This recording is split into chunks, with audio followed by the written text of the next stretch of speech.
কাপড় দিয়ে নিজের শরীরকে ঢেকে রাখা চায়, এটা সহজ কাজ। প্রতিটি মানুষ কাপড় দিয়ে নিজের শরীরকে আবৃত করে ঢেকে রাখে, কিন্তু অন্তরটা আমল দিয়ে ঢেকে রাখা, সাজানো অনেক কঠিন। এই অন্তরকে যদি আমল দিয়ে সাজাতে চান, তাহলে আপনাকে অসৎ পথ থেকে ফিরে আসতে হবে সৎ পথে। হারাম ছেড়ে দিতে হবে, রবের পথে ফিরে আসতে হবে।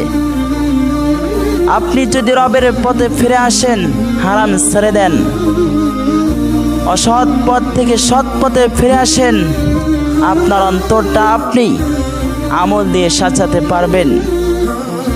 এই অন্তরকে যদি আপনি আমল দিয়ে সাজাতে পারেন, আপনার কবর হবে জান্নাতের বাগান।